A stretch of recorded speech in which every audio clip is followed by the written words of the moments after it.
E aí a gente inicia. Pode começar.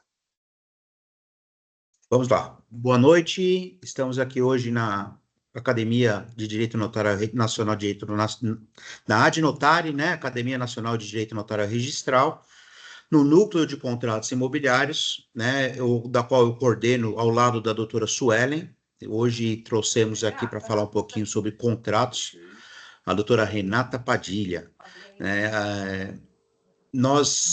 Eu e a Suelen, quando começamos o Núcleo de Contratos, tentamos iniciar as palestras, as reuniões, trazendo questões principiológicas, né?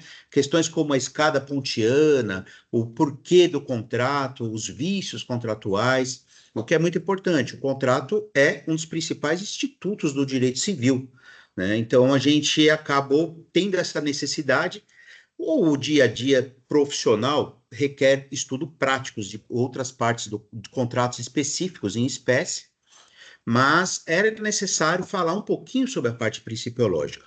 E fomos agraciados com um artigo da doutora Renata, no Migalhas, né, publicou pela Adnotari. Quando nós vimos esse artigo divulgado, foi uma coisa concomitante. Eu e a Sueli nos procuramos um ao outro, falando, não, precisamos trazer a Renata, que é exatamente disso que a gente precisa aqui no núcleo. Tanto é que não é nenhuma reunião comum. Fizemos hoje aí a Quinta Nobre da Adnotari para transmissão ao vivo no YouTube, e para que a doutora Renata possa conversar um pouquinho com a gente sobre esse tema, que ela conhece bastante. Quem já leu o artigo sabe disso, deu para perceber, né? E doutora Renata, daqui a pouco eu vou passar para a senhora a palavra, mas a Sueli vai fazer a apresentação e a gente volta a conversar um pouquinho. Obrigada. Boa noite, pessoal, tudo bem? Eu vou ler um breve currículo da doutora Renata Padilha, que de breve não tem nada, né, Renata? A doutora Renata, ela é tabeliã do primeiro cartório de notas da capital de São Paulo. Ela foi aprovada no 12º concurso público para serventias extrajudiciais do Tribunal de Justiça de São Paulo. Foi advogada durante 10 anos, juíza federal por 17 anos, dos quais 13 anos em São Paulo. É professora de Direito desde o ano de 1996, ministrando aulas na graduação de cursos de Direito, especializações e em cursos preparatórios, graduada em Direito pela Universidade Federal do Espírito Santo, com especializações em Direito Processual Penal e Direito Processual Civil, mestre em Direito Constitucional pela Faculdade de Direito de Vitória e atualmente é doutoranda pela Faculdade Autônoma de Direito, a FADISP. E é por isso que com todo esse currículo a gente tem certeza absoluta que toda essa parte de fundamentos, né, da teoria dos contratos vai ser muito bem ministrada hoje pela doutora Renata. Doutora Renata, nós estamos vivendo no ano de 2025, né? Vivendo aí com a modernização, uma informatização geral dos negócios, utilização de ferramentas como o ChatGPT, né? Hoje já temos aí algumas pessoas da área imobiliária utilizando aí contratos 100% elaborados pela inteligência artificial, tá? Só que são contratos que ainda não observam princípios do direito, né? Que de certa forma geram um risco aí momentâneo, tá? E que pode agravar a questão da segurança jurídica que a gente fala dos contratos, que os contratos devem trazer, né?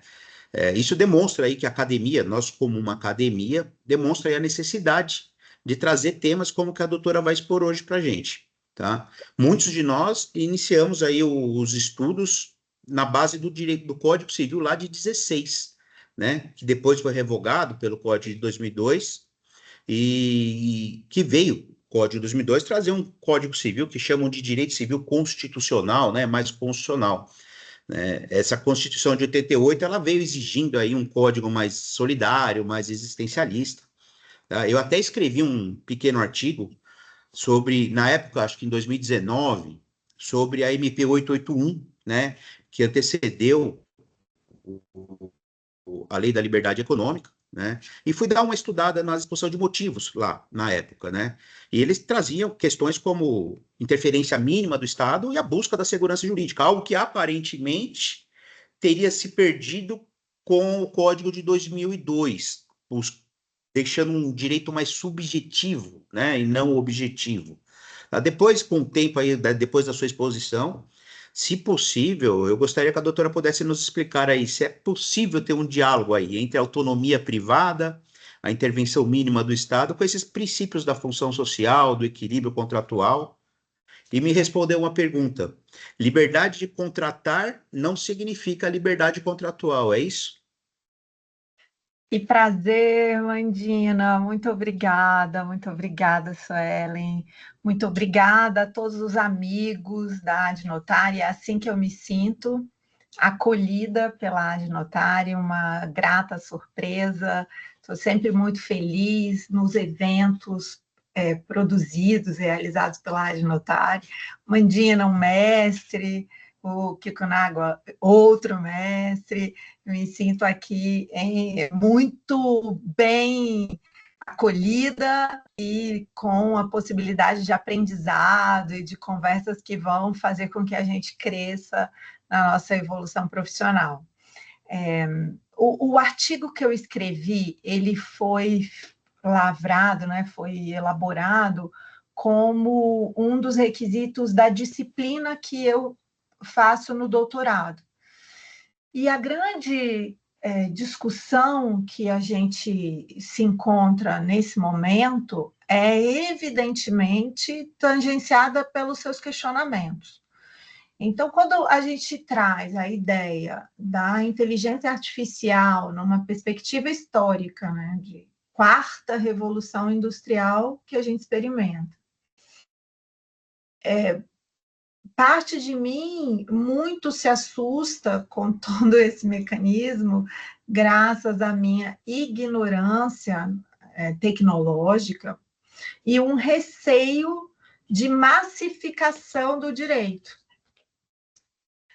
Nós temos que nos preocupar na garantia de que a nossa atuação como operadores do direito busque e alcance a segurança jurídica. É lógico que a inteligência artificial ela tem uma performance, atualmente, né, uma performance muito melhor do que nós naquilo que é repetitivo, naquilo que é massificado.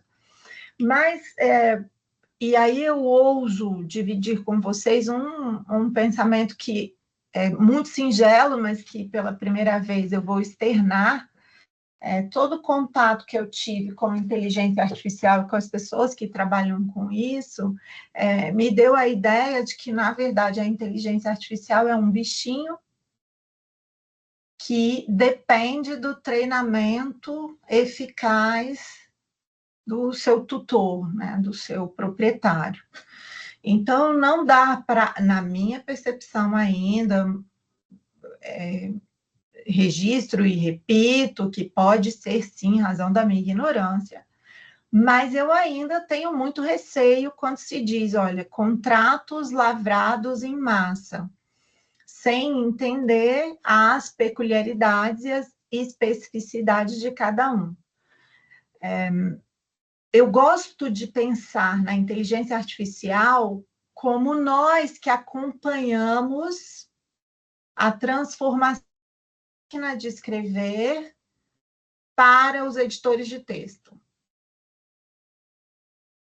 Nós, a Suelen não tinha essa idade, mas eu e o Mandina temos. Tem, Suelen? Então não conta, que não parece. Eu acompanhei essa transição aí, fazia trabalho nas máquinas de escrever. Pois é.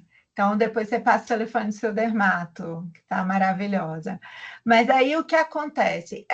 Aquela tecnologia que, para quando se imaginava escrever à mão, ela já foi um avanço muito grande, né? O tipo. E você imaginar que hoje a gente tem os editores de textos que são fabulosos, é incrível. E eu penso, Mandina, que a inteligência artificial ela deve ser conduzida nesse sentido, com um cuidado e um aspecto de melhoria daquilo que pode ser repetido. Então, por exemplo, né, você identificar naqueles contratos as cláusulas que ao invés de a gente precisar consultar um banco de cláusulas, a gente já dar um comando, porque esse é o nosso trabalho, nós fazemos contratos, fazemos petições, fazemos escrituras, então eu imagino que ela será capaz, em algum momento, de eu dar o comando para ela, dizendo, olha, o cliente está aqui na minha frente, ele vai fazer um contrato, lavrar uma escritura pública de compra e venda, e envolve a garantia XYZ, o imóvel está localizado em tal lugar, o estabelecimento de regras entre eles é esse, e ela, diante desse comando, ela vai puxar na minha base de dados, naquilo que eu já construo, e vai me entregar uma escritura pública. Agora, e é o meu sonho, entendeu, Mandina? Mas é. Que aí, por exemplo, ela, na minha percepção, ela já vai me dizer, olha, o cálculo do ITBI para esse município é tanto, a guia, eu penso que ela chega até um ponto de emitir a guia para mim, se eu digo qual é o imóvel, e ela me entregar isso pronto. Se isso for desse jeito, na minha percepção, isso é um avanço enorme. É a gente, novamente, ter uma evolução muito grande da máquina de escrever para os editores de texto. Então, na minha percepção, ela vai conseguir fazer isso melhor que a gente, porque ela vai conseguir pegar as cláusulas mais precisas, e eu penso que a gente vai poder dar um comando para ela, me aponte os riscos disso que eu estou te propondo, me diga quais são os riscos disso, as certidões estão aqui. Então, eu sou uma otimista. Eu acho que nós, os seres humanos, somos insubstituíveis e que essa ferramenta tão poderosa, ela virá em nosso auxílio material e não em nosso auxílio intelectual, porque aquele contato que a gente tem com aquela parte, com aquele cliente, com aquelas pessoas, isso ninguém vai poder retirar. São as considerações de cada caso, né, específico, né? Que isso ninguém tira. Exato, isso ninguém tira. E à medida em que a gente for se tornando muito bons, ela vai ficando mais parecida com a gente e vai facilitar a gente naquilo em que é operacional. Porque hoje isso tudo a gente faz assim mesmo, né? Então a gente vai pesquisar uma jurisprudência. No meu tempo, eram estantes da RT que a gente tinha que abrir e procurar. Hoje a gente já entra no Google e procura. E agora, por exemplo, e aqui nem sei se a gente pode falar de um site que eu uso, Suelen, o Dizer o Direito. Então, o Dizer o Direito é um site muito interessante e agora eles estão com uma inteligência artificial na versão premium, né, de assinatura. E então, você dá ali o comando, você pergunta a ela e ela faz a pesquisa e traz a pesquisa para você bonitinha, assim, já elaborada. Daria para dar um Ctrl+C, um Ctrl+V e colocar dentro de um texto, tranquilamente, né? Citando a referência e tudo. Então, o que eu imagino é que a inteligência artificial virá, nós já estamos convivendo com ela, muito embrionariamente, mas ela vai se consolidar, é um caminho sem volta, é a quarta revolução industrial, mas que ela deve ser utilizada dentro do aspecto de proteção de segurança jurídica, principalmente para nós, os tabeliães. Nós, advogados, também, porque nós também temos que ter cuidado e sigilo com os dados dos nossos clientes. Então, por exemplo, a utilização de determinadas inteligências nas quais não há garantia de proteção dos dados que são colocados ali. Então, isso é muito preocupante. outro aspecto é assim, por exemplo, o ChatGPT, né? Ele responde um monte de coisa errada, assim, aí as pessoas me dizem, é porque você não sabe perguntar. Eu falei, então vou precisar de uma inteligência artificial para me ensinar a perguntar, porque tem um monte de coisa equivocada aí que não está bacana. Agora, como fica a autonomia da vontade versus a atuação da inteligência artificial? Eu acho que a autonomia da vontade vai ser respeitada, porque no exemplo que você deu, as imobiliárias que já produzem esses contratos por inteligência artificial. Por evidente, esses contratos passarão pela análise dos consumidores, que verificarão a correção ou não. Outro aspecto que você levanta em relação a... Eu sei que era para o final, mas aí a gente começa por aqui, vai para a exposição, mas já com uma entrada contundente. O grande duelo entre a autonomia da manifestação da vontade e o controle do poder público sobre essa autonomia, como é que se controla, como é que se garante o equilíbrio dessa gangorra, o equilíbrio dessa balança, né, na manifestação, sobre a manifestação de vontade e a interveniência do poder público nessa manifestação. Nós passamos umas 4 ou 5 horas no doutorado discutindo esse assunto. Até que ponto, o que nós experienciamos nesse momento, né? O que acontece? No que somos sufocados? No que somos atropelados pela ingerência do poder público? No que isso representa proteção e segurança? Então, existem casos muito evidentes, né, de que há necessidade de interferência do poder público na manifestação de vontade, quando a gente estiver se deparando com aspectos que envolvam o interesse de toda a coletividade. Então, há necessidade de atuação do poder público quando uma determinada relação contratual for nitidamente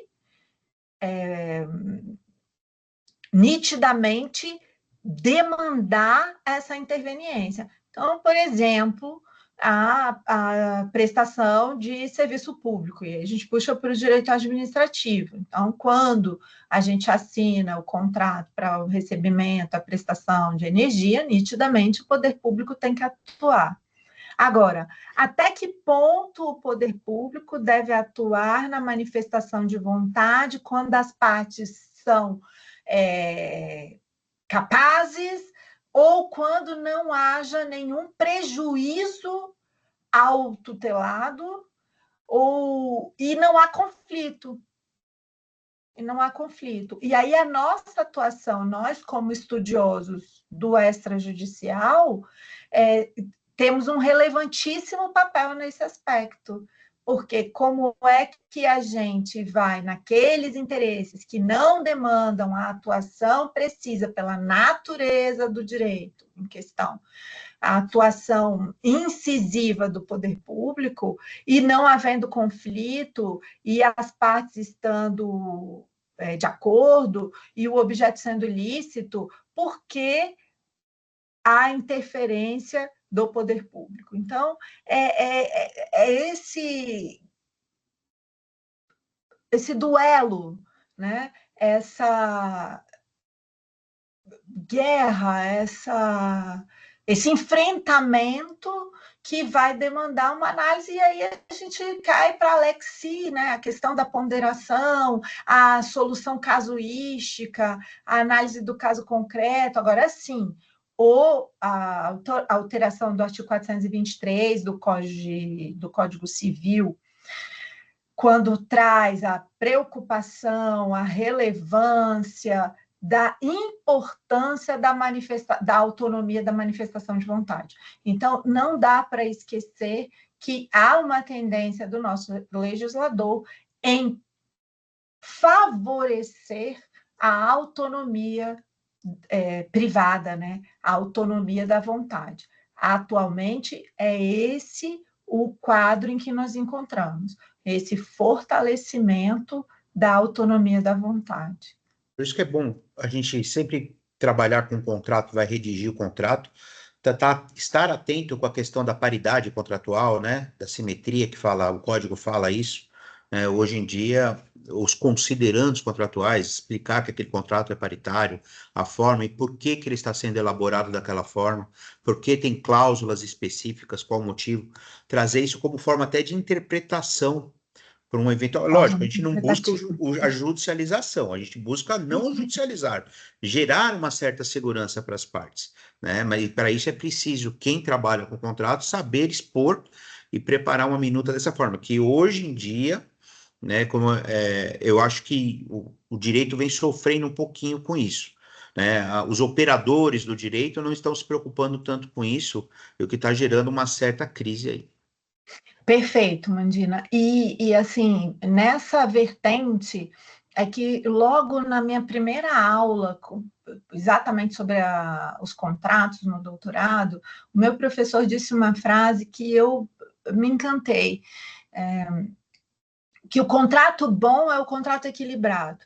Então, se a gente consegue demonstrar esse equilíbrio entre a vontade das partes, esse equilíbrio entre a reciprocidade das obrigações, a gente vai ter um instrumento muito útil para a paz social, porque a gente vai evitar que as questões sejam levadas ao Poder Judiciário, mas principalmente a gente vai ter a felicidade das pessoas.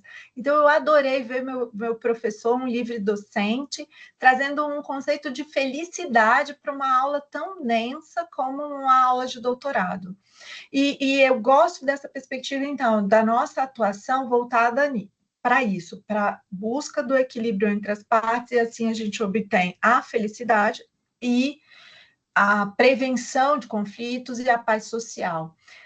Há um doutrinador alemão, Andreas von Thur, que evidentemente eu não li em alemão, porque eu não falo alemão, eu li numa tradução em espanhol, e ele traz um conceito do que é o contrato. E nada mais é o contrato do que um negócio jurídico bilateral com manifestação de vontade e estabelecimento de obrigações recíprocas. Renata, existem inúmeras classificações de contratos, muitas vezes os contratos benéficos, os contratos em que há plurimanifestação de vontade, isso. Mas aqui a gente está se concentrando especificamente numa teoria geral dos contratos. O que a gente tem que analisar, então, quando vai pensar na elaboração de um contrato? A gente tem que estar atento para as funções do contrato. Quais são as funções que a doutrina traz para a relação contratual? Uma primeira função é a função econômica. O contrato visa a circulação de riquezas e o incremento econômico. É a formalização dessa circulação. É um incremento para a cadeia produtiva. Então, tudo que a gente vai fazer, desde as relações jurídicas mais ordinárias do dia a dia, até muito sofisticadas, em que a gente atende nos nossos escritórios e nos cartórios de notas, são relações negociais. Além disso, os contratos têm uma função pedagógica. Por quê? Há, na sociedade, a construção da ideia de que as cláusulas estabelecidas no contrato, elas devem ser cumpridas. Então, essa função pedagógica também é trazida pela lavratura, pela formalização do instrumento contratual. E, finalmente, o que o nosso Código de 2002, como disse Mandina, é muito relevante nesse aspecto, é a função social dos contratos. Então, o que é a função social dos contratos? É tudo que a gente está falando até agora. Ser utilizado como um instrumento para a circulação de riqueza, ser utilizado como instrumento para a paz social, ser utilizado como uma função pedagógica, ser utilizado como instrumento de felicidade entre as partes. Então, essa função social do contrato é fundamental. Nesse aspecto, então, que o nosso Código de 2002, que é a nossa grande legislação, né, nacional, nossa grande codificação, ele unificou os direitos das obrigações. Entretanto, ele respeitou a existência de microsistemas nos quais também há aspectos contratuais. Então, em que pese o nosso Código Civil unificador das obrigações, grandão, ainda coexistem microsistemas tais como o microsistema de defesa do consumidor, o microsistema da locação de imóveis. Esses sistemas paralelos também regulam os aspectos contratuais. Como é que o nosso código elaborou todo o regramento envolvendo a questão contratual? No livro das obrigações, a solução por método casuístico. A gente vai ver lá muitas hipóteses em que o nosso legislador, ele deixou em aberto, ele diz assim, ó, vai ser assim, assado, se não houver uma previsão ao contrário, né? E isso é muito interessante, porque ele deixou um sistema aberto de soluções. Então, mais uma vez, nesse sistema aberto de soluções, que Karl Laurents chama de instrumento de mobilidade, há uma dificuldade que a gente enfrenta.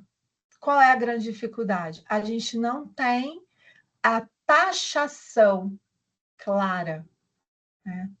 Ó, diante desse problema, taxativamente, a solução é essa. O nosso sistema, como bem disse o Mandina, é um sistema de cláusulas abertas.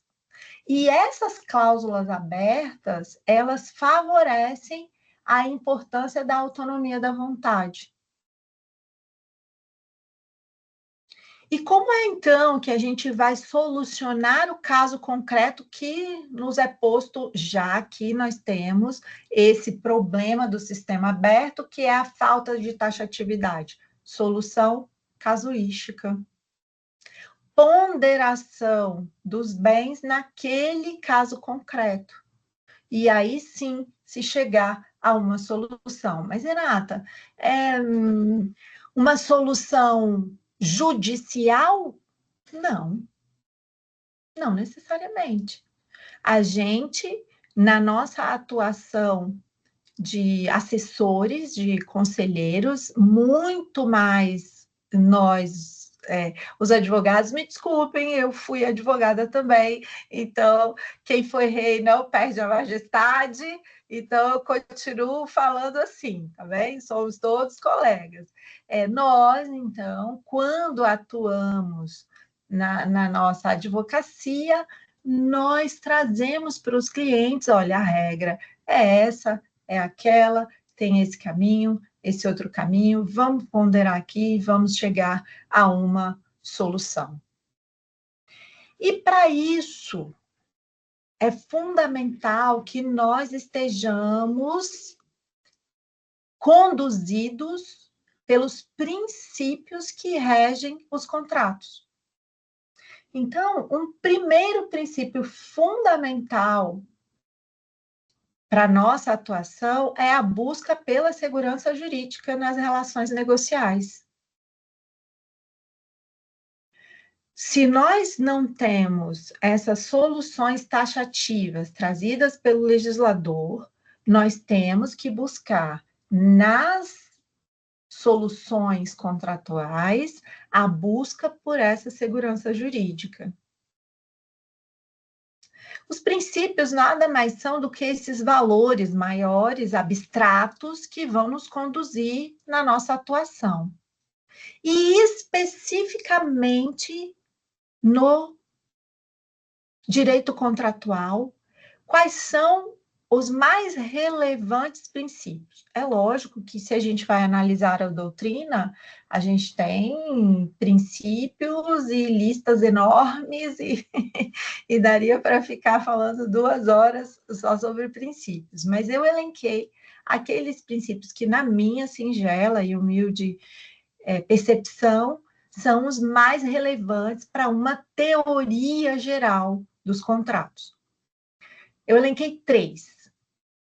A liberdade de contratar, ou autonomia privada, ou autonomia da vontade. A força obrigatória dos contratos, pacta sunt servanda. E os princípios sociais, que são a base do nosso Código Civil de 2002. Muito se falou sobre o Código Civil de 2002 em relação a esses princípios sociais. Então, a função social, o equilíbrio contratual e a boa-fé objetiva.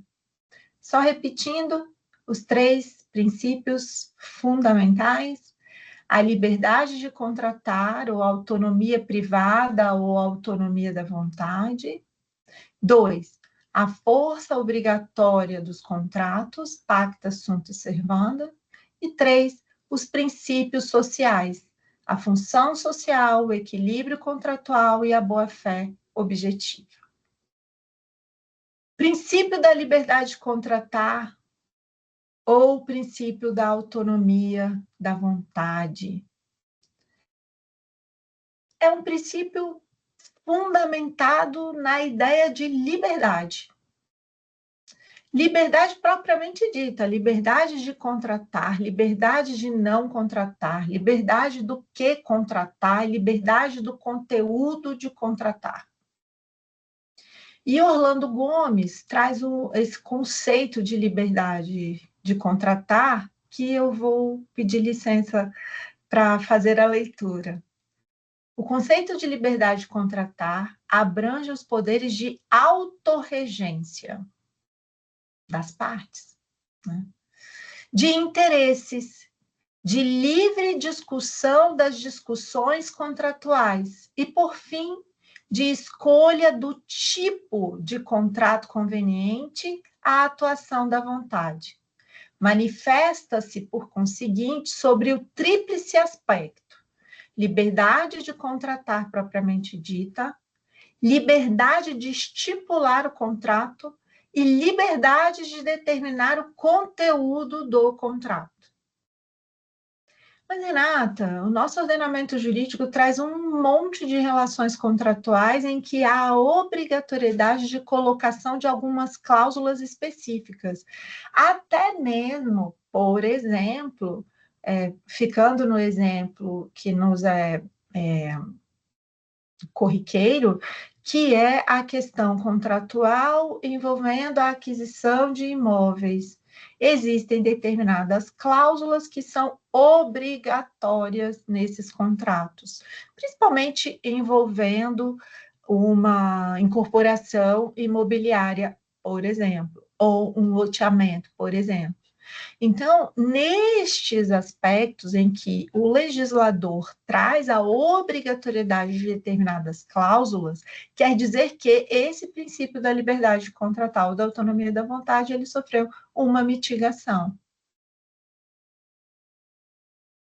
Em razão, mais uma vez, da proteção dos interesses entendidos nessa perspectiva pelo legislador. Interesses que devem ser protegidos acima da autonomia da vontade. Agora, sempre a liberdade de contratar sofre algumas limitações. As limitações advindas do conteúdo de ordem pública, da boa-fé, e aí, em relação ao terceiro aspecto, é motivo de muita discussão: bons costumes. É lógico que a gente está falando de um autor, Orlando Gomes, antigo, né? de outro século, mas eu também sou de outro século, até de outro milênio, mas o que vem a ser que vem a ser esses bons costumes que podem limitar o aspecto contratual. E me permitam aqui o devaneio, eu fico pensando. O sujeito, e aí de pouca utilidade prática para a nossa academia, eu imagino, mas o sujeito que vai estabelecer ou firmar um contrato para servir de modelo de consolo. Isso fere os bons costumes? O sujeito que vai firmar um contrato para fazer um filme de conteúdo adulto. É possível? Isso fere os bons costumes? Então, aqui fica por evidente quem sou eu, mas uma singela crítica a essa percepção dos bons costumes. Eu acho que no momento em que nós vivemos, historicamente falando, não cabe mais essa limitação de comando pelos bons costumes, porque a gente nem sabe mais o que são os bons costumes, e eu acho que acaba entrando num viés de muito subjetivismo. Melhor seria permanecer só nos aspectos de ordem pública e nos aspectos de boa-fé. Agora, se o contrato não alcança, ele não está protegido pela liberdade, se ele não foi lavrado como uma manifestação da liberdade de contratar, ele é um contrato viciado. É um contrato viciado.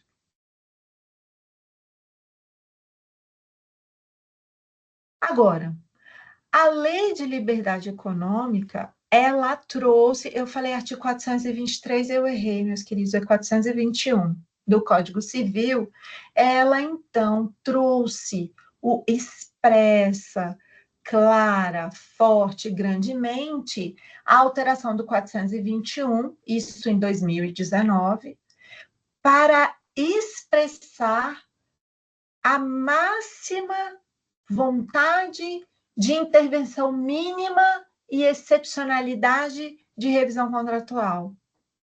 Por que esse movimento da Lei de Liberdade Econômica? Porque o nosso Código Civil de 2002 veio com muitas cláusulas voltadas para a função social do contrato.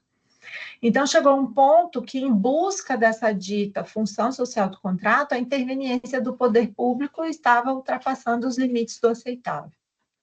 Então, vem a Lei de Liberdade Econômica para garantir o princípio da intervenção mínima e da excepcionalidade da revisão contratual. Porque, veja bem, se o contrato não é para ser respeitado, se ele pode ser revisto na sua essência pelo Poder Judiciário, isso gera forte insegurança jurídica, o que atrapalha todas aquelas funções que nós vimos, principalmente a função de circulação de riqueza, porque gera instabilidade naquelas pessoas que pretendem se utilizar das relações contratuais para a circulação de riqueza. Olha, eu firmo um contrato aqui com a Suelen e eu não sei se daqui a um ano ela vai conseguir algum provimento jurisdicional que vai desconstituir ou vai modificar a relação jurídica estabelecida. Então, se eu fiz toda uma programação específica, contando com aquilo, me organizei, e imagine ainda se eu for uma grande empresa com grandes recursos, e é nesse movimento pendular de modificação ou tentativa de delimitação dessa interveniência do poder público, que o artigo 421 foi alterado. Doutora Renata, até desculpa fazer essa interrupção, mas uma das coisas que a gente até estava comentando é justamente isso, de que forma essa boa-fé objetiva ela vai atuar como um mecanismo de concretização da função social do contrato e do equilíbrio nos contratos, porque a gente sabe que a boa-fé objetiva, ela exerce uma função interpretativa, né, de certa forma limitadora, muitas vezes, como você trouxe, mas também integrativa. Então, como que a gente pode fazer essa interconexão desses três princípios que compõem os princípios sociais? A boa-fé objetiva, ela tem que ser vista sempre sob um aspecto dissociado do subjetivismo. Então, é sempre por um olhar interpretativo de um terceiro desinteressado.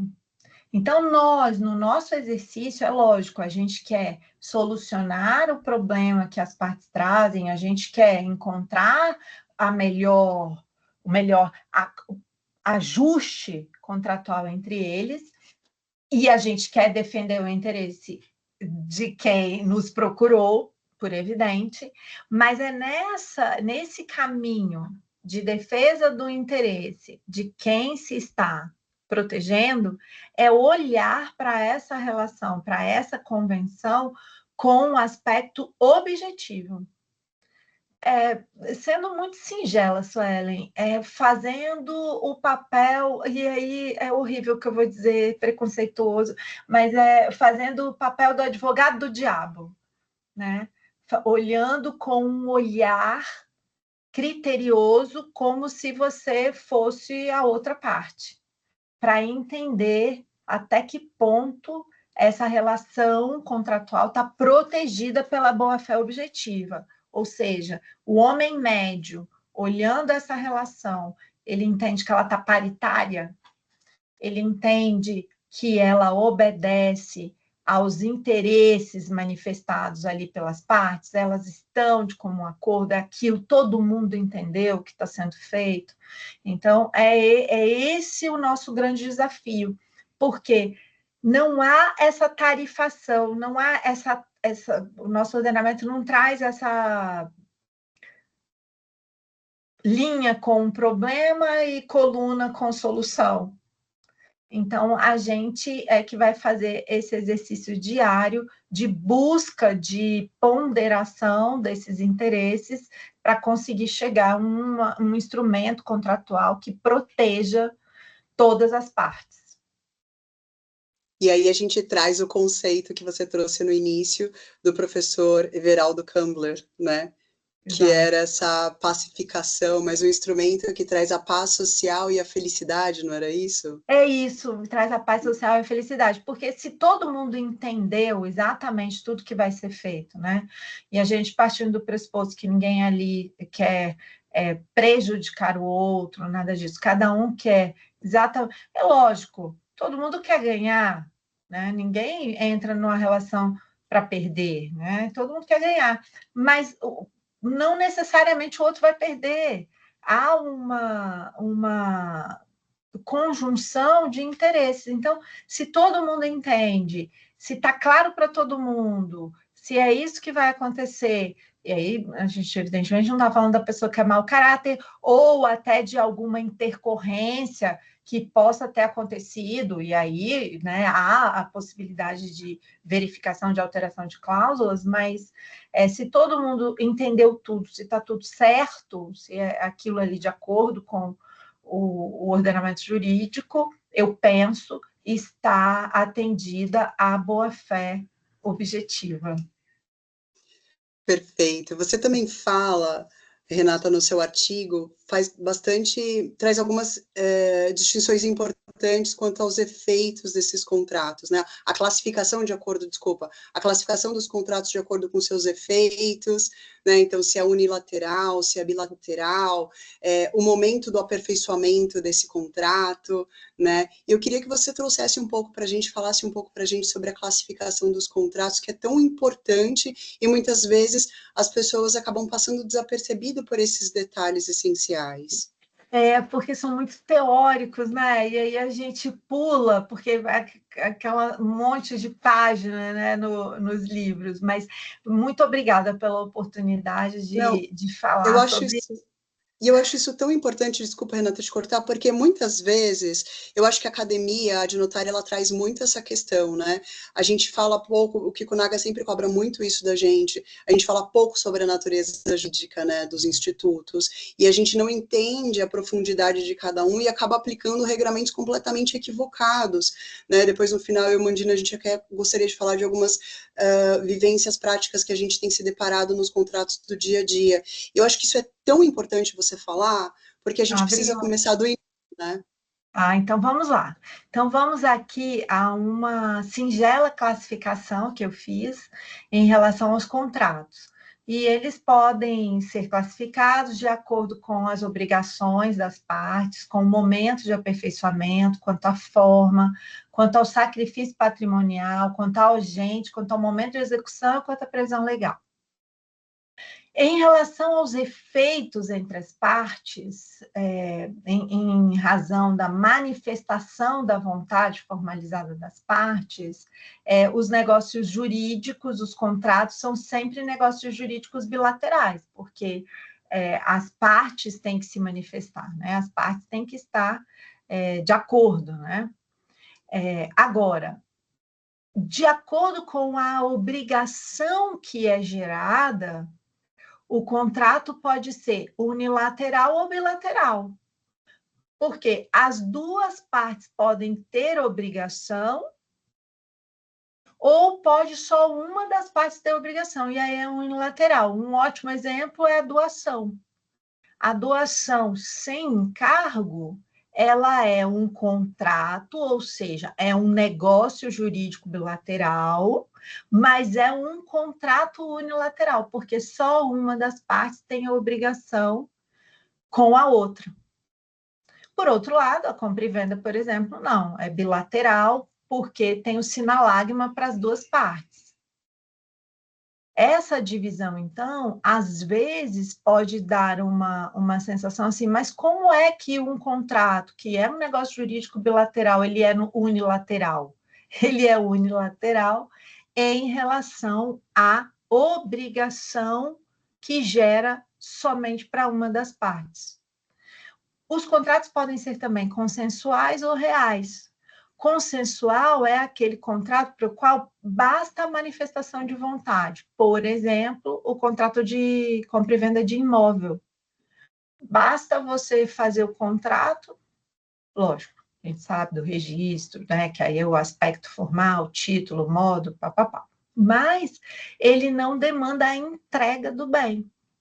Por outro lado, um contrato real é aquele contrato que, para seu aperfeiçoamento, é exigida a entrega do bem, por exemplo, o contrato de comodato. Outra classificação interessante é se o contrato ele é de forma livre ou se ele é solene. Então, o contrato, por exemplo, de transporte, que a gente faz com o Uber, com a 99, esse contrato é um contrato não formal, porque ele não exige uma forma específica pela lei para que ele seja válido. Por outro lado, o contrato de compra e venda de um imóvel de valor maior que 30 salários mínimos é um contrato solene, porque ele tem que ser feito por escritura pública. Há ainda a ideia de contrato gratuito e contrato oneroso. Nossa, aí fica difícil. Como assim contrato gratuito? O contrato gratuito, ele gera diminuição patrimonial só para uma das partes. Por exemplo, o contrato de doação. Só uma das partes vai ter uma perda patrimonial e a outra não. Por outro lado, o contrato oneroso, ele pressupõe as duas partes com perda patrimonial, compra e venda. Um vai receber o bem, o outro vai receber o dinheiro. Então, há uma perda experimentada pelas duas partes, mas também um ganho experimentado pelas duas partes. E nestes contratos onerosos, em que há essa experiência das duas partes, eles podem ser comutativos ou eles podem ser aleatórios. Os comutativos são a compra e venda, em que se sabe exatamente o que se vai entregar por que preço. E os aleatórios? O exemplo que a doutrina adora dar são os contratos de alha, né? Os contratos de sorte, por exemplo, a existência de safra futura, a aquisição de safra futura. Há também, ainda, em relação à formação dos contratos, uma classificação quanto à possibilidade ou não de livre discussão sobre as cláusulas. Se o contrato é estabelecido livremente pelas partes, as partes a parte pode discutir tranquilamente, é um contrato livre, é um contrato paritário. Agora, se o contrato é um contrato de adesão, no qual a parte não pode discutir as cláusulas, está-se diante de um contrato que não tem paridade, porque uma parte é muito forte em relação à outra que não pode discutir. Um exemplo clássico da doutrina é o contrato de consumidor, o contrato de consumo. Finalmente, os contratos podem ser personalíssimos, ou seja, a obrigação só pode ser cumprida por determinada pessoa, não pode ser cumprida por terceiros, e os contratos principais e os contratos acessórios, então a locação e a sublocação, e, finalmente, os contratos típicos e os contratos atípicos. O nosso Código Civil de 2002, Suelen, ele trouxe uma lista enorme de contratos típicos. Então, esses contratos típicos podem ser ainda nominados ou inominados, de acordo com o legislador dar nome ou não a eles, e os contratos livres, né? Os contratos atípicos, que não são os contratos regulados ou nominados pelo legislador. Que pena que a gente está caminhando por fim. Acho que a gente ficaria ainda te escutando por mais um tempão. Mas eu queria aproveitar, então, para a gente falar um pouquinho sobre a diferença, né, entre os pressupostos e os requisitos, né? Que os pressupostos são elementos extrínsecos do contrato, enquanto que os requisitos são os elementos intrínsecos. Você pode falar para a gente um pouquinho sobre essa questão? Lógico. Os requisitos do contrato, eles podem ser estabelecidos numa ordem objetiva e numa ordem subjetiva. Os requisitos objetivos, eles estão relacionados com o aspecto formal do contrato e o objeto do contrato. Então, aquela que a gente já conhece, né? O objeto do contrato tem que ser objeto lícito, possível e determinado. E o contrato deve atender às formalidades previstas na lei. Já os requisitos subjetivos são aqueles relacionados às partes. Então, puxando para o aspecto do direito notarial, o que o tabelião faz? O tabelião vai analisar os requisitos subjetivos relacionados à parte e o advogado também, quando ele vai entender aquela parte é ela mesma, aquela parte tem capacidade, aquela parte tem, e aí vou me utilizar de um conceito processual, mas que aqui tem total pertinência, tem legitimidade, né? Além de ser capaz, ela pode manifestar naqueles termos a sua vontade livre e capaz. Então, essa distinção entre pressupostos e requisitos contratuais, ela foi elaborada por Orlando Gomes. Então, quando se trata de de condições, de pressupostos contratuais, eles devem estar analisados no momento em que o contrato se realiza ou alcança vigor. A lei exige outras condições para que o contrato cumpra sua função social, que são os requisitos. Então, os pressupostos, Orlando Gomes, né, fundado em Betti, Emílio Betti, italiano, ele traz essa ideia de que os requisitos, eles são posteriores aos pressupostos. É preciso que os pressupostos estejam antes da verificação dos requisitos. Então, ele faz, e aí é quando a gente traz essa ideia do Orlando Gomes para o Pontes de Miranda, é como se os requisitos são os aspectos que o Pontes de Miranda chama de existência.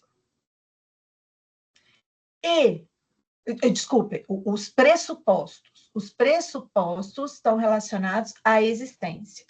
E os requisitos, dentro da teoria pontiana, e os requisitos estão relacionados à validade. Então, seria o equivalente a dizer os pressupostos consentimento, vontade, objeto, forma. Pressupostos. Requisitos. Vontade, mas qual vontade? Livre. Vontade livre. Objeto. Lícito. Determinado. Forma. Prevista em lei. A correta, a válida. Então, a gente trazendo essa ideia, comparando Orlando Gomes a Pontes de Miranda, eu deveria ter escrito isso. Não escrevi, mas equivale a isso, sabe, Suelen, a ideia de que os pressupostos são antecedentes à ideia dos requisitos contratuais. É como se os pressupostos fossem os substantivos e os requisitos fossem os adjetivos para esses substantivos. Né? Maravilha, perfeito. O agente, que é o agente que seria o substantivo capaz, né? O objeto lícito, e talvez... Na teoria de Pontes de Miranda, ele vem, né? Primeiro tem que existir, depois tem que ser válido, depois tem que ser eficaz. Né? Essa é a teoria da escala pontiana. Né? Então, sem validade, né, ele não tem eficácia. Exato. Efetivamente, né? E eu diria que essa eficácia, a importância da função social, que a doutora falou muito aqui, ela está ligada na eficácia extra partes, não é isso? Seria? Mandina, desculpa, eu fiquei concentrada numa frase que você usou, que foi assim, ó, sem validade não há eficácia. Existem algumas hipóteses em que há. Ah, é? Existem algumas hipóteses em que há eficácia sem validade. Lógico, elas são excepcionais, mas eu vou dar aqui, se me permitirem, alguns exemplos. Não, dá sim, é importante. Um exemplo claro é o casamento. O casamento, ele, mesmo nulo, mesmo com nulidade, ele é capaz de produzir efeitos, e o próprio legislador diz isso quando ele estabelece os efeitos que aquele casamento tem. E aí a gente pode dizer assim, não, Renata, mas espera aí, o casamento não é um contrato, como a gente está dizendo agora, né? Há aquela discussão, é uma instituição, é um contrato, mas a doutrina majoritária chega à conclusão de que é um contrato de direito de família, é um contrato especial. Então, há esse exemplo de ato nulo que produz efeito. Há outro exemplo ainda, que é o seguinte, e aí vem para a gente, né? Vem para a gente. Quando se faz uma compra e venda sem se respeitar a manifestação de vontade do condômino. Faz a compra e venda, nós estamos num condomínio, eu e você é um bem, você tem preferência. E eu faço a compra e venda sem respeitar a sua preferência. Mesmo de imóvel, levo isso para o tabelião lavra. Leva isso para o RI registra. Então, há uma anulabilidade nesse contrato que, como ninguém falou, e tem o prazo no Código Civil a partir do registro, ninguém falou, ele vai ser eficaz enquanto não falar. Então, como regra geral, é isso. A escada vem nessa ordem crescente de degraus, o que não existe não pode ser válido, não pode ser eficaz, mas há algumas exceções nesse aspecto. Aí me desculpe, eu não acompanhei o resto do seu raciocínio. Agora eu também me perdi aqui. Perdão. Imagina, Bom, acho que faz parte. A gente estava falando, né, sobre a importância da gente estudar o básico do início, né, começar do início. É muito importante. Especialmente porque agora, diante de todas as tecnologias, diante da inteligência artificial e dessa venda, né, maciça e massiva de que o ChatGPT faz tudo, né, não vou colocar aqui o nome da inteligência, mas que a inteligência artificial pode fazer tudo, nos entregar tudo. Então, ele é o nosso novo assistente, é o nosso novo advogado, né, assistente. Eu acho isso muito... A gente tem que olhar isso com muita cautela. Eu sou super adepta à tecnologia, o Mandina também, a gente troca várias experiências a respeito disso. Trabalhamos com o contrato, mas o que a gente percebe?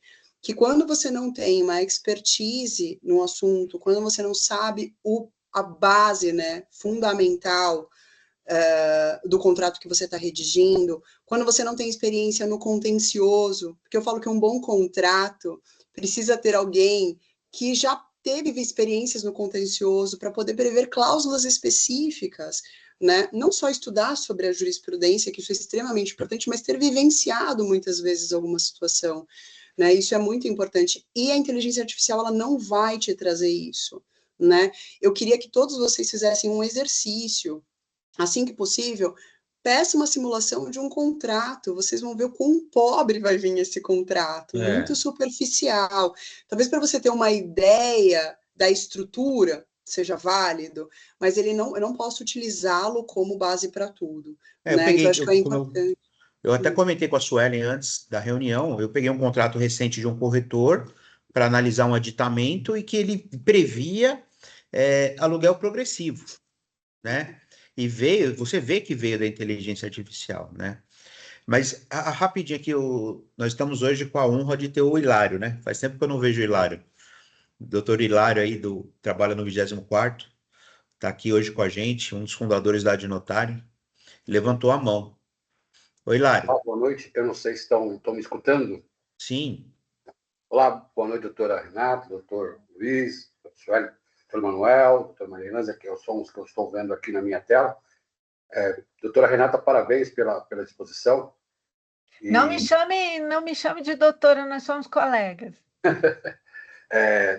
Eu queria fazer uma pergunta aqui, e eu vi a doutora Sueli tratando da questão dos contratos, né, nessa situação da boa-fé, e eu fico me perguntando, assim, na prática, o porquê que as pessoas ainda, não sei se os antigos não falavam, porque não era estabelecido no Código 16, a cláusula de boa-fé, estabelecida no Código Civil, né, que exige não só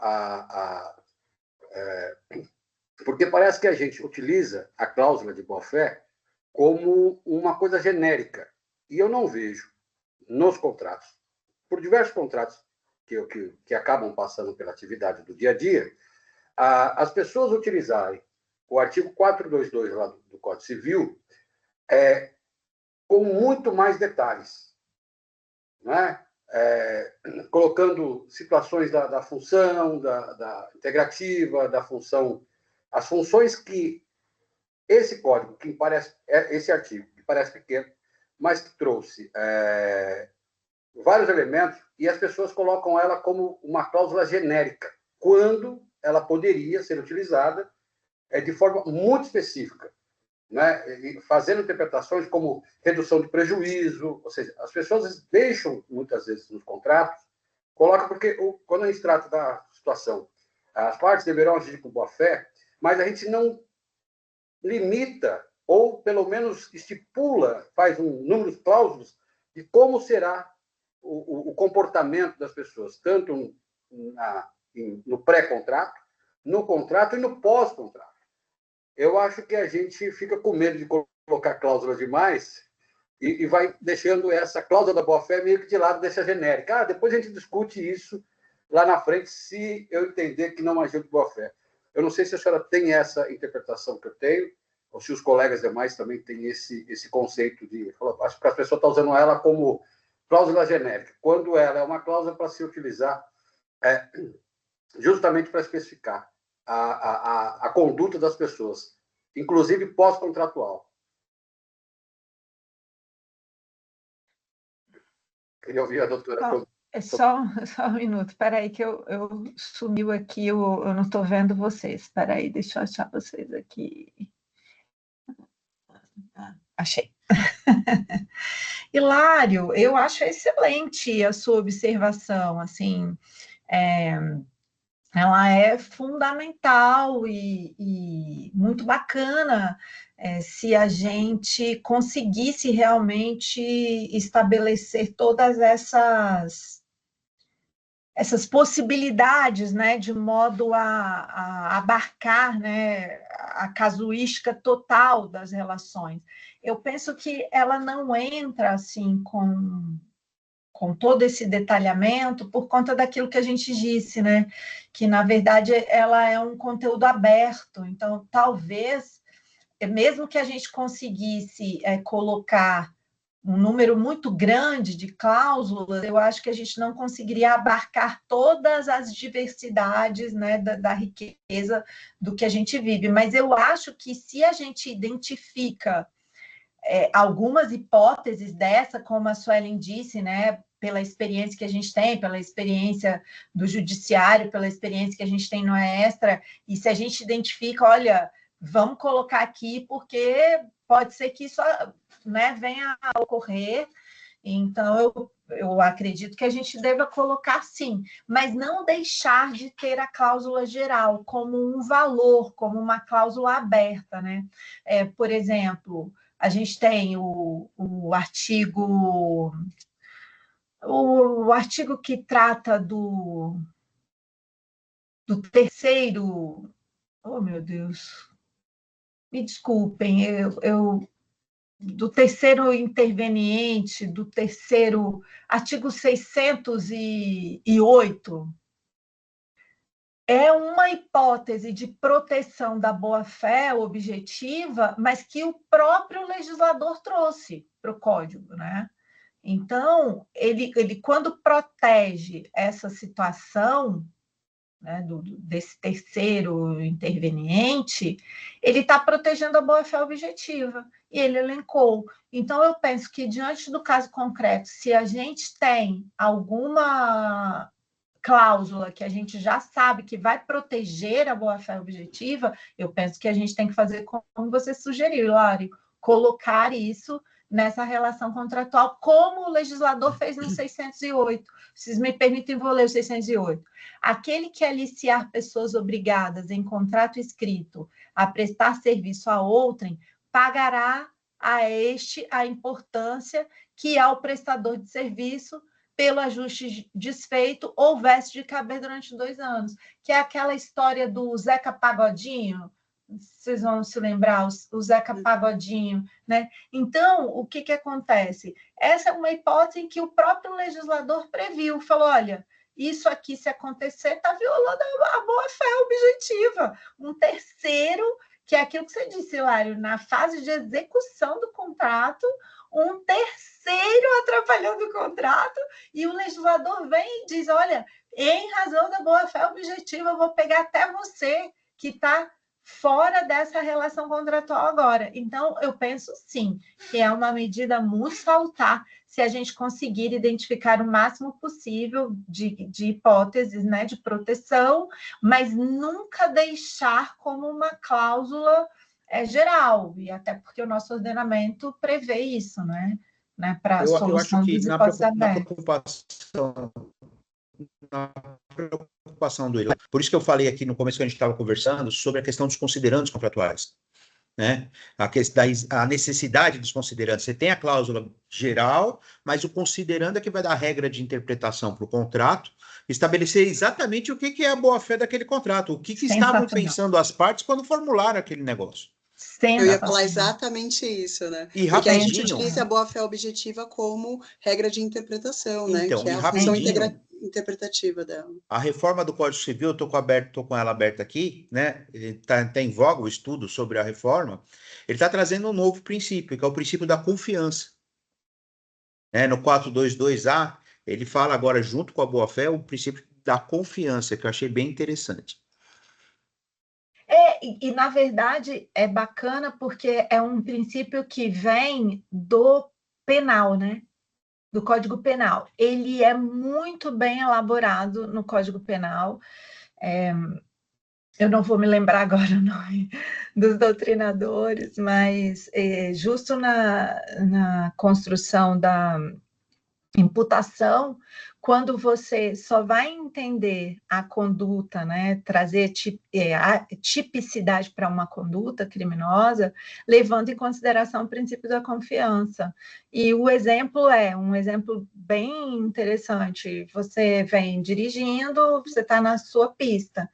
Há uma presunção de que você pode confiar que ninguém vai passar na outra pista e vir na contramão.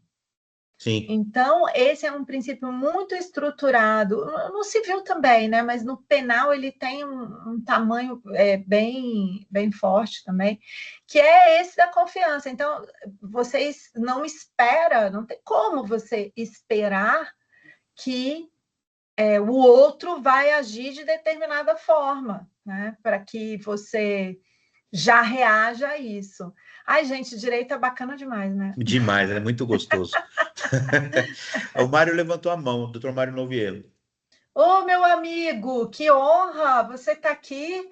Esse aí foi um dos que me trouxe. Você não conta, né? Que fui eu que banquei para vir para a Adnotare, né? Eu não vi que você estava aqui, meu amigo. Ele que me trouxe para a Adnotare. Num encontro no Secov, ele falou, mas escuta aqui, como assim você é tabeliã e você não está na Adnotare? Eu falei, do Kiko Naga? Então você pode ir para lá. Eu falei, então tá bom, sim, senhor. Bom, pegando aí o gancho do que o Bantina falou sobre a reforma, tá? Essa reforma aí, assim, eu estou puxando os cabelos que eu não tenho, porque ela tem algumas coisas bem temerárias aí, tá? Então, bom, eu estudo direito comparado desde a graduação, e assim, a gente tem essas 4 grandes escolas que servem de inspiração para a lei civil brasileira, né? A Alemanha, a França, Itália e França. E você falou do Orlando Gomes, né? O Orlando Gomes ele era muito adepto à doutrina francesa e alemã, que era muito, muito pragmática na questão de centralidade, obrigação e a boa-fé, né? Ele meio que usa esse tripé. E o que eu vejo aí, pegando um pouco naquilo que você colocou no seu artigo, e o que eu estou vendo na reforma, está havendo uma relativização muito grande, né? Isso já veio nesse movimento desde 88, que o Bantina falou no começo da reunião, e agora eu fiz uma anotaçãozinha aqui, e que é o que acontece. Nessas 4 escolas europeias, a gente tem aqui esse tripé, né? E ele acaba que assim, esse tripé ele deixa de existir com essa proposta de reforma, né? E no seu artigo você fala que tem que ter um equilíbrio entre a parte vulnerável, né? de forma que o contrato ele possa prosseguir tendo uma das partes, uma disparidade entre as partes, né? Que as partes elas são desiguais. E nas escolas europeias, a judicialização ela é a última ratio. E na proposta de reforma, aparentemente vai ter uma judicialização muito mais latente. Porque assim, você vai ter uma liberdade contratual maior, porém, no menor abalo que este contrato tiver, vai ter que submeter a juízo. Queria saber a sua opinião sobre isso, porque assim, a minha é que ele é um retrocesso daquilo que ele está sendo estipulado tanto no Código de 2002 quanto era no de 16. Eu acho que ele é um retrocesso porque a gente fala tanto da extrajudicialização do direito e essa reforma ela vai trazer uma judicialização mais excessiva.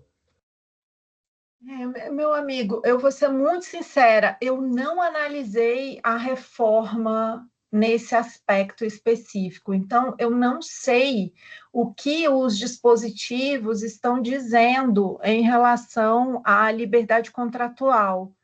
Eu vou ficar te devendo isso, porque, sendo muito sincera, eu sou muito sincera, desculpa, mas eu não analisei a reforma neste aspecto específico. Uma das grandes críticas da reforma, uma das grandes críticas da reforma é o subjetivismo. Quem é a parte crítica está alegando isso. Mas estão tendo vários eventos aí para a gente poder estudar um pouquinho, vamos ver como é que vai ficar. Sobre o tema de hoje, eu queria deixar uma dica de leitura, né? 2 dicas de leitura, que acho que são 2 pontos totalmente distintos. Nós temos aqui um livro que foi traduzido pelo Dr. Josué Modesto Passos, que é participa aqui da academia, né? Que é o Princípios do Direito Romano, muito bom livro, tá? E também temos aqui do Luiz Edson Fachin, né? Teoria Crítica do Direito Civil. Acho que são 2 obras para estudar e entender exatamente essa questão que estamos vivendo hoje dos contratos. De onde saímos, para onde estamos indo. Obrigada. Maravilhoso. Bom, doutora Renata, ou Renata aqui, para os íntimos, né, da academia. Foi uma verdadeira aula a sua exposição, foi muito didático, e eu acho que tudo que foi exposto nos permitiu revisitar, né, os conceitos, aprofundar o entendimento desses conceitos essenciais da teoria geral dos contratos. Eu acho que foi muito importante para o nosso núcleo, né, e para a advocacia de uma forma geral. Então, eu queria te agradecer por ter aceitado o convite e por ter, de forma muito humilde, exposto para a gente todo o seu conhecimento e deixado aqui aberto o canal. Queria agradecer a todo mundo que participou desse encontro, que foi diferente. Nós quisemos trazer a doutora Renata, como disse o Mandina, para uma quinta nobre, justamente pela importância dessa temática, e convidar vocês, então, para fazer parte. Quem ainda não é associado da academia, inscreva-se. Nós temos debate, como foi feito hoje, debates muito aprofundados sobre o estudo do direito notarial e registral dentro dos núcleos, né, Mandina? Acho que vale muito a pena, porque eu acho que a gente só consegue ser um bom profissional quando a gente está dedicado ao estudo contínuo, né? Não adianta a gente pegar essas aulas rápidas, esses shorts no YouTube, no Instagram, e achar que a gente já está dominando, né? A inteligência artificial não vai substituir o estudo continuado, né, da nossa matéria, essa visão humana que a gente tem dos problemas, né, sociais. Então, eu acho que vale bastante a pena. Mandina. Doutora Renata, mais uma vez, muito obrigado. Foi uma baita aula, uma brilhante aula. O tema é muito gostoso, o direito civil é gostoso, né? O direito do contrato, então, mais ainda. A gente brinca, trabalha na área imobiliária, né? Antes de ser imobiliarista, tem que ser um civilista, né? Todo mundo que vai, como é que eu vou trabalhar? Eu queria trabalhar no direito imobiliário. Peraí, primeiro precisa estudar o direito civil, direito das obrigações, né? O contrato. Aí sim, estudando isso, você vai começar a ter noção e poder atuar no ramo imobiliário. Parabéns, muito obrigado novamente. Faz parte já da academia, né? Então, e já sei que já tem outros eventos marcados aí por outros núcleos, a doutora vai aparecer muito ainda. Queridos, muito obrigada, especialmente ao Manuel, à Suelen, ao Mandina, ao meu amigo Mário, que eu vou ficar devendo a análise crítica, e prometo que eu vou estudar e responder, a Maria Elisa, a Ana Paola, ao Hilário, a Suelen. Olha, foi um prazer enorme essa oportunidade de ter essa conversa, a oportunidade de aprendizado. Eu fico muito feliz sempre que vocês me convidam. Contem sempre comigo, um forte abraço e ótima semana. Obrigada, pessoal. Até mais. Boa noite.